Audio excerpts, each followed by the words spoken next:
As discussed in the first session, a major component of all forecasting or predictions is information. This information comes in the forms of historical and trend analysis, current events, demographic data, and statistics. Without this data, futuristics would be nothing more than a guessing game. Let's discuss the difference between historical analysis and trends. History can give us a deep understanding of the world around us as well as ourselves. There is a great truth in the statement, "Those who do not know history are destined to repeat it." Most events in the human experience are not new, just the technology has changed. By viewing history in the proper context, you can see into the future. Trends tend to be more current. Trends can be changes in societal views, technology, fashion, or even health. Trends are not typically permanent. By understanding and spotting trends, you can get well ahead of the curve and prepare yourself for them, or find ways to take advantage of them. Current events do differ from trends inasmuch as current events are what is happening right now at this moment in time. Demographic data gives us information on how groups and differing cohorts behave, and statistical data lets us quantify much of our predictions. There are a number of places and techniques you can use to gather intelligence, historical data, and information. Not all of these techniques work or are necessary for all predictions, but some of them are necessary for every prediction. The exception to this rule would be when making highly personal predictions regarding topics such as relationships. It is my practice to always use several sources of data whenever possible. Now, before I go on to where to find more data, I want to speak to you about the problem with too much data. Today, we are all living in this era of information-driven attention deficit. With all of the communication devices in our lives today, we are all overwhelmed with information. Most people are so overwhelmed with data that they have no idea how to use most of it.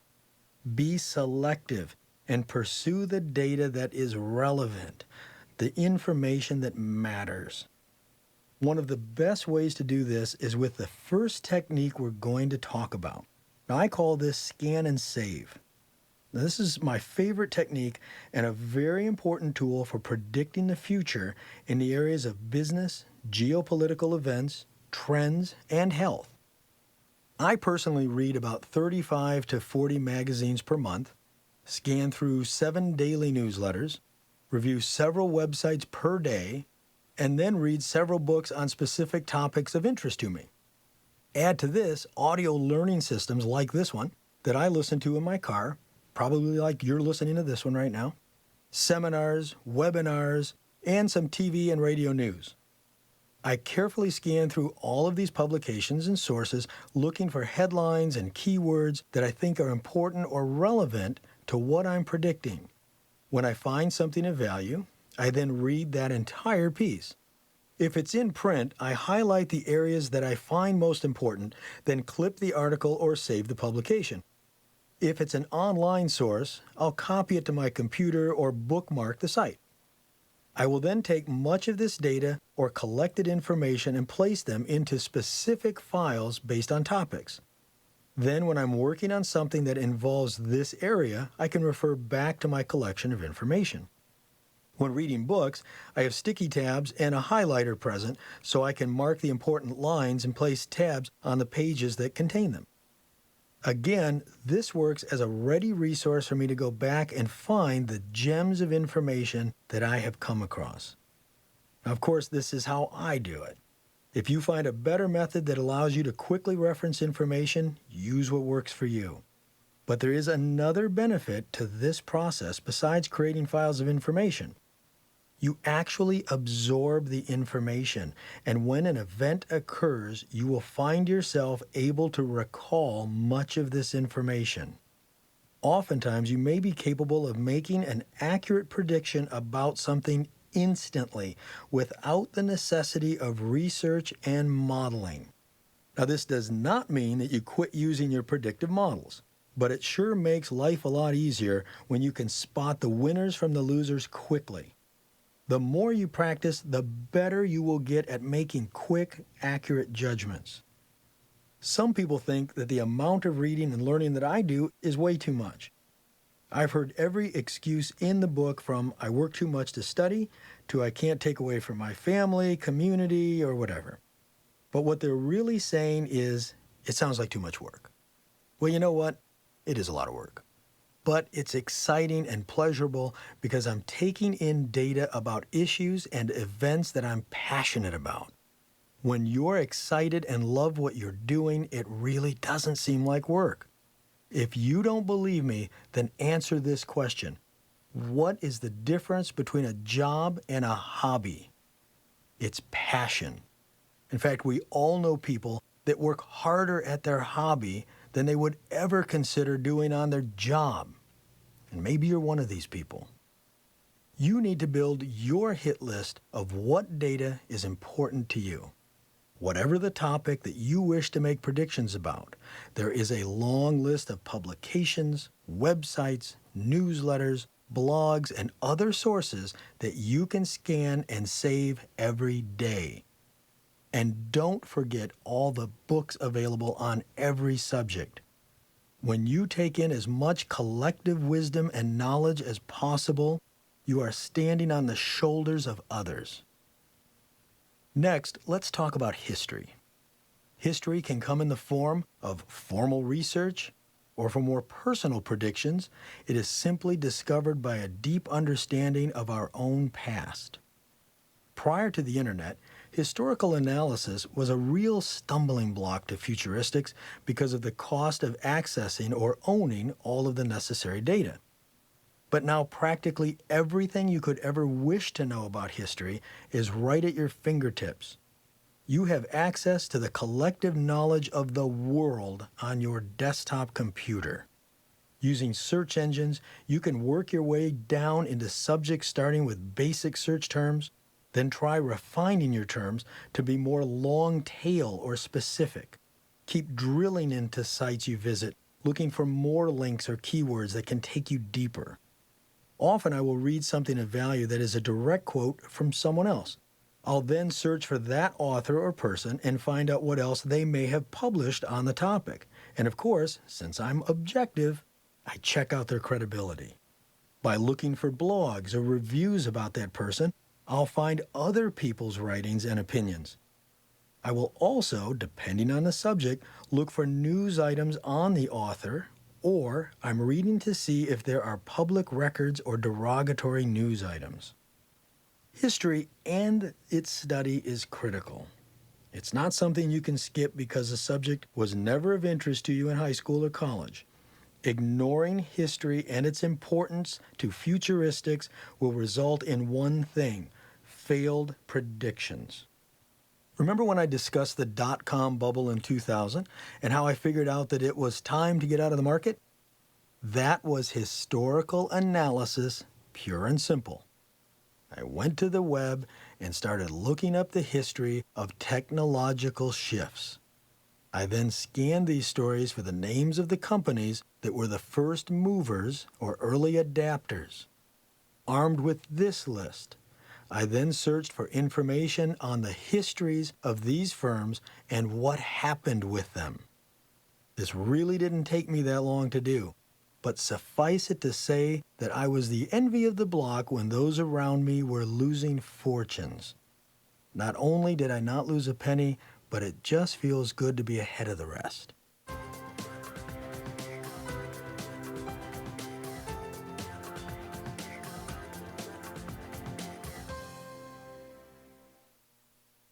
Next, we're going to talk about demographic data. This probably sounds a little nerdy, but I love demographics. I find them to be rich in information to predict the future. Demographic data gives you the ability to slice and dice every possible behavior that people engage in, then organize it into such a fashion as to allow you to see where a specific group will go next. Here's an example. You decide that you're going to open a new business. For the sake of this exercise, we're going to say that it's a child daycare center. Chances are you have children of your own or friends with kids, and the lack of good available daycare has brought this idea to mind for you. But can you really be successful at it? Sure, you know you can provide better care than others, and that you'll do it right, but can the community around you support your new business? Well, let's find out. Now, you know that there are lots of children around you just by observing your neighbors and the community and the schools. So surely that should cover your research, right? It's a start, but that's all it is. The U.S. Census website can provide data on your neighborhood, telling you how many kids under a certain age live there. But we need to go deeper still. Now, what is the income of the area where we want to locate our daycare center? Is it single or dual income? Are they high net worth? Are they low income? Now let's find out how many miles the average person will drive to a daycare center. What we find out is that most people work within 3 miles from the daycare center because they want to be close to their children when they're at work all day. Now let's put these two data sets together. If the demographic data says these are 2-income homes, then how many parents with children live in the area may not matter, since most parents will opt for daycare close to work, not home. They want to be able to get the kids fast in an emergency, and it's more convenient as far as drive time goes. So for our 2-income families, what is important is, are we located near the jobs? Let's say that they are 1-income households instead. If they're high net worth, then the daycare close to home will matter, with very specific services and features. But if they are low-income, single-earning families, then daycare may not be an option, especially not daycare near home. Now, on the top of this information, let's look and see what other daycare centers are already in the area. How successful are they? Are they full? How many students do they serve? And how much more capacity do they currently have? What do they offer and at what price? Can you compete with their offerings? Let's go even deeper. We're going to go and visit City Hall and find out if there's been any permits recently issued for any new daycare centers. While there, we'll visit the Community Development Office and find out if there are any road construction projects scheduled close to our proposed location. Or do they know if there are any new major business openings in the area or any big closings or layoffs in the area? Depending on the earlier work daycare proximity issue, this could be a deal breaker. There are many other sources we can still add to this. But let me stop right here and ask you a question. Do you think that you could make a pretty accurate prediction about the future of a daycare center if you knew all of this information we just discussed? In reality, there are too many other variables to predict if it will be successful, such as how well run it is, pricing, and others, but we can very accurately predict if it will fail. Without the needed customer base, it can't make it.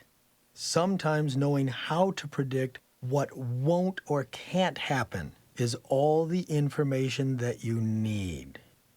And it may sound complicated, but really, if you're talking about predicting the outcome of a major life decision, it is more than worth the extra legwork to find the right data so you can make an informed prediction. News postings and clipping services are another great source. I track a lot of different data points that are of importance to me. These data points may be news on our clients or on our firm, products, product categories, trends, news items, or technology. As an example, I work in the advertising industry. The vast majority of my clients sell products or services to consumers, and more specifically, sell their products to the public through retail stores. In fact, there is not a major retailer in the country today that does not sell products that my firm represents. It is important to us that our clients know of any changes taking place in the world of retailing. If a major chain of stores went bankrupt, our clients could take a big loss, either by not getting paid or by losing that chain as revenue. It's also common for chains to buy each other or to merge, which can result in losing the account, since they may already have a product like our client's product on their shelves. In the past few years, I've accurately predicted several retail chains that would go out of business, and by doing this have been able to warn our clients of the risk to their business. I predicted the close of Circuit City, Mervyn's, Linens and Things, Kmart's bankruptcy, and many others. I also have a current list of several that I'm sure will not make it, but I will not go into my own future predictions here. Here's how news postings and clipping services can help with this. If I wanted to track the future of the now defunct Circuit City, I could go to their website and read their financial statements since they're publicly held. But using news will give me much more insight. So I would first go to Google News and create a notification file. I would set up an automatic email system to send me any news that hits the web about Circuit City, electronic retailing, electronic sales figures, and their competitors. Every day I will get an email with anything out there that is about Circuit City or their industry. I'll scan it quickly, find what's important, then read it and save it. I will then use my clipping service. Now these are private firms like PR Newswire or Burrell's. What these firms do is scan and sort every story or article across practically every publication in the world. As an example, I would not only get clips or stories about Circuit City that appears in, let's say, the Wall Street Journal, but I would also get a story from the Des Moines Register that might announce the closing of a local store, or layoffs, or even how a new Best Buy is opening next door. My clipping services will also pick up stories about key management quitting or being fired, or key stockholders selling off their stock. Do you think that this type of information could help you predict the future of something? Of course it will. And that could guide your investments. For me, it helps provide better advice to my clients. Just a quick note, services like this are useful in part because they're objective, and you'll remember that principle from the first session. Staying within the online world, let's move to crowdsourcing, another great source.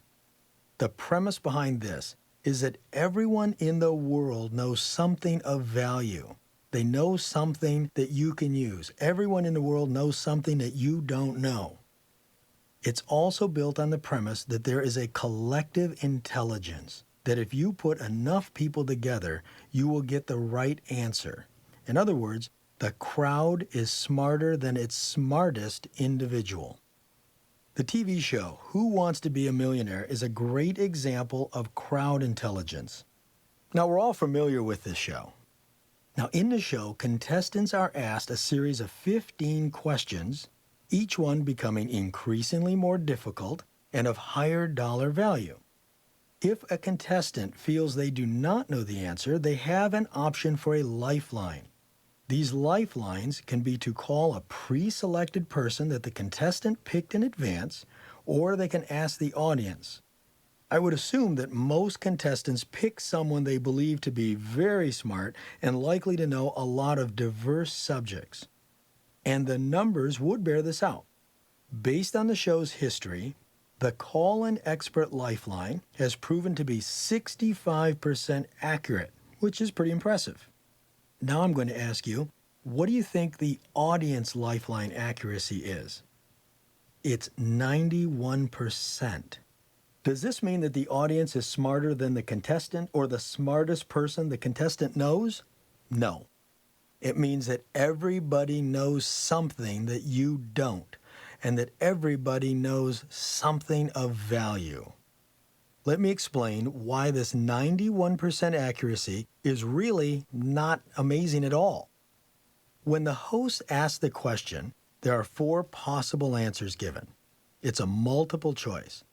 Let's say that the question is, in what country do the people speak Pokot? Then the host gives us 4 choices. Chances are not many people know this answer, but let's assume that 4% of the audience knows this.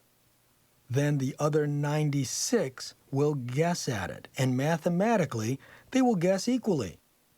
So the equation will be 24% for 3 of the guesses, with the one of them coming in at 28%. That is because the 4% who know the answer will slightly tilt the numbers. It is not that the crowd is smarter than any one person. It is that with enough people in the crowd, someone knows the right answer. All we have to do is find that little bump in the numbers. And by the way, Pokot is spoken in Kenya, in case you're wondering. If I was still trying to find out what kind of shape Circuit City was in, I could go look up review sites and blogs. If I go to review sites like ePinions or Angie's List, I might find that there are hundreds of postings about the store. If I review them, I will find out really fast what their customers think of them and what percentage of them think they are a good or bad place to shop. I can also use blog scanning. You simply go to search engines like Technorati.com and start combing through blogs using the right keywords. Then, by reading a significant number of blog postings, you can look for the statistical anomaly, or like in our game show example, that little bump, that high point. Let me share some information with you about the power of using blogs to crowdsource information. For the past 3 years, blogs have been found to be 100% accurate at predicting hit television shows, and it's really not complicated. The blogosphere is scanned for blogs that contain the name of a new program. Then the blogs were read to find out if the writer's comments were positive, neutral, or negative. Every show that tilted toward or had more negative blogs rather than neutral or positive was canceled within the first season. Every show, every one of them. These aren't experts on television programming or people from Nielsen providing information or predictions. It's the users, the people who watch the shows. It's the reception of the shows and their real unfiltered views. Expose yourself to enough of these views, and you are bound to get a picture of what's going on with a show, a store, a product. It doesn't matter. Think of the things that you could use this for. Again, investments, whether or not a car you're planning to buy is a good long-term choice. Where do you want to live? Where do you want to have a job? And on and on.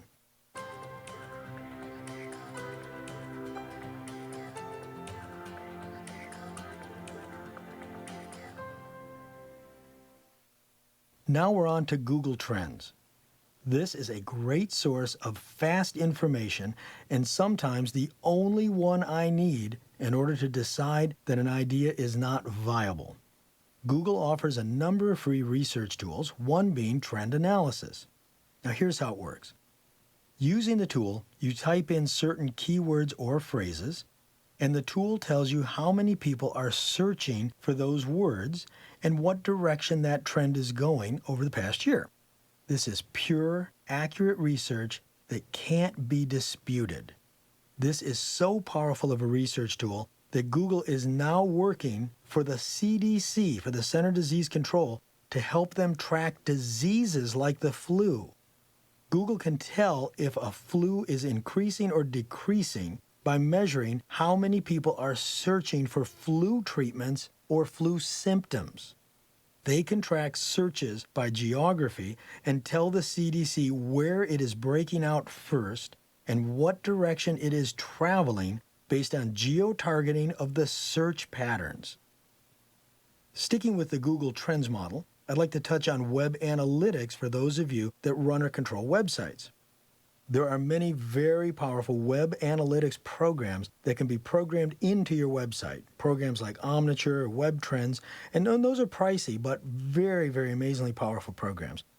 But you can get Google Analytics for your site free if you don't have the resources to pay for a high-end system, and they're really great.